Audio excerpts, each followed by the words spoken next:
Hello guys, my name is Anna and I'm not a professional vlogger, but I'm a Ukrainian.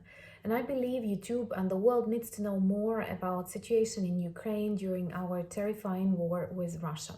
And I'm very grateful for your comments and your attention, because for us Ukrainians it is very important to know that the world does not forget about us and the world stands together with Ukraine. And when I choose topics for my vlogs, I try to cover those aspects that maybe are difficult to understand when you're far away from Ukraine, or maybe some topics that are not in the center of attention in the world's media. And one thing that I want to tell you today is about our people.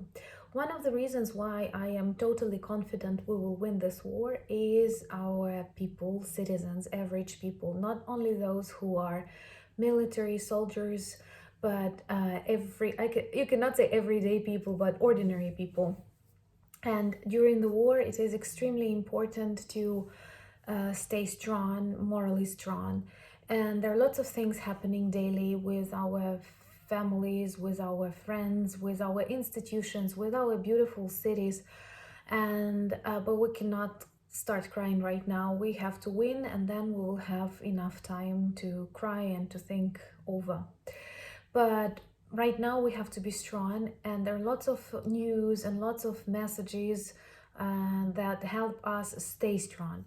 And today I'm confident we will win, because no Ukrainian city wants to be under Russian occupation.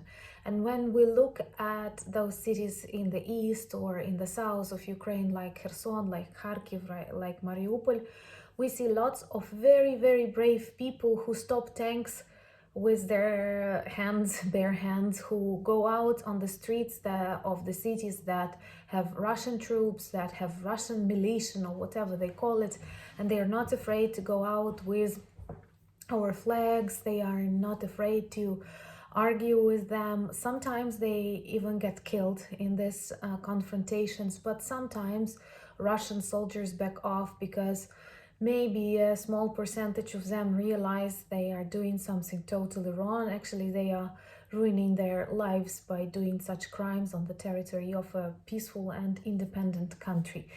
But I'm fascinated by the courage of these people, and I think this is what makes us strong, and this will make us strong forever. For our country, our flag, our stories, names of these cities, names of those ordinary people who did something heroic, they are real, and they have become extremely valuable. This is just like not a flag anymore, not an anthem anymore. It is something more important. I have always liked our anthem. I'm a very bad singer, but I always sang it with like my hand on my chest, but today it is a much deeper feeling. And I will share with you some of the stories that were on our news, and they are funny and they are sweet and they inspire us. Well, one of the stories that was pretty popular like 2 weeks ago or something was about one lady. She was in Kyiv and she was smoking on her balcony after breakfast or something like that, and she heard a weird sound. And you know that there are Russian soldiers on the streets of our capital, Kyiv, looking for their deaths, but she heard a weird sound and she saw a drone flying between the buildings or something. And she did not hesitate, and she took a bottle of pickled tomatoes that she made herself and threw that bottle on that drone, and the drone was like dead. And she said that she did not have time to think of that. And when the journalists visited her and asked, she's so brave, she said, well, I did not like that stuff flying on my streets. I realized it's not Ukrainian. Maybe there was a tiny bomb or something, so I decided to throw my tomatoes on it. But the only thing I feel sorry that I took the best tomatoes with pepper or something. I could have chosen a different bottle. So for me, it's kind of like we had this lady with a drone a lady with a bottle of tomatoes attacking a drone.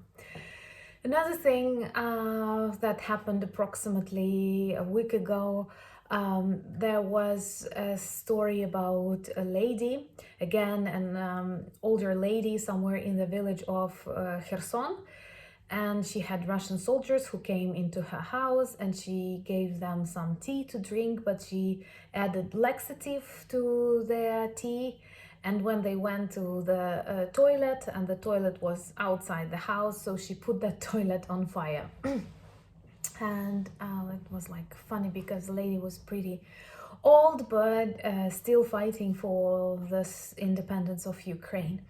Also, we have a lot of pictures, many Russians send many unprofessional soldiers, those, I don't know, how do you call that, not military on contract, but young boys who are taking when they are 18, 19 or something, so they are not very strong, especially in critical situations, and sometimes they leave and escape their tanks and they leave their cars, and in such situations in a couple of villages people took tractors and dragged that military tanks to their yards, because you know Ukrainians, we are very I don't know what's the English for that, but we like to have everything at home, so tons of iron or tons of metal is a good thing to have in your yard in the village.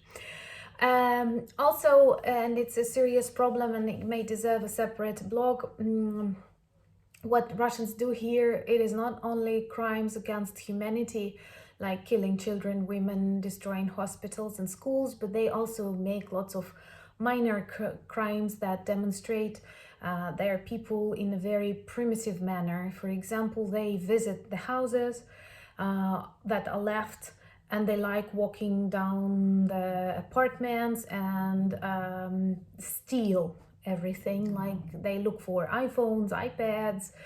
They often discuss that Ukrainians live better than Russians, and also they are hungry because their army does not care that much about them, and they believe this war will be very short, like 3-4 days. They don't have enough provision. That's why when they get into houses, they often look for food, and in many houses people leave them notes that try to guess in what bottle or try to guess in what pan there is some poison for you. So perhaps when they read this note, they have doubts what to do. And I think that all of these things that our people demonstrate, their bravery, their courage, is something that we will never forget. And for me, I honestly cannot imagine how can you win this country with a nuclear bomb, or nothing else is possible, because these people, you cannot make someone love you, you cannot make someone accept you using violence. And even if we talk about personal relations, but these are political relations and historical relations, and we always have these problems with Russia that cannot accept Ukraine as an independent country. And today millions of Ukrainians work, fight to protect our country, to make it even better, because we have never felt that much love to our country as we do now. And as very often international observers who want to support us, they tell us that Russia has never been that weak and Ukraine has never been that strong. And that's what we feel despite all those horrors, tragedies, and dead people on the streets of lots of Ukrainian cities. And there is one more story that that except from the armed forces, we also have something that is now known as territorial defense. Territorial defense, these are also semi-military organizations where people, volunteers, can come and they are taught a little bit how to protect the city or how to protect their village or region. They get weapons and they help police to patrol, and in those hotspots of Ukraine they fight together with armed forces. But these are all volunteers, men, women, older people, like they do different things. And when a war started, lots of men and women went to the local army departments, something to go to war. And there were lots of jokes like in Ukraine we have army that is obligatory for all men aged 18-25. But there are lots of aspects when you can not when you are allowed not to go into that army for a year or a year and a half, if you are at the university, if you have kids, and if you have some diseases. So lots of people do not want to go to army and have some reasons that allow them not to do. But when the war started, lots of people who have never been into the army, who are not military soldiers, who were not prepared, they came and they wanted to become members of the army. And there were lots of jokes from our general. So why don't you want to come to army to train, but you want to come to war to fight? But this is true about Ukrainians.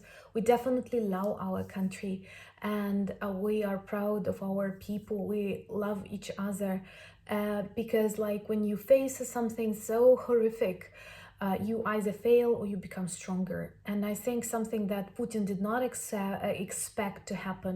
He made Ukraine even more strong, and he showed us to the world. And now the world sees that one important thing: Ukraine is not Russia.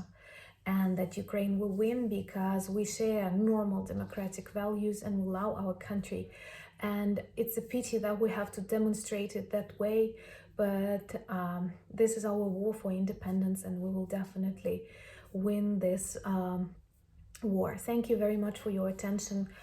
Thank you for your support and for your comments. Please ask your question. I will try to answer them in my future vlogs.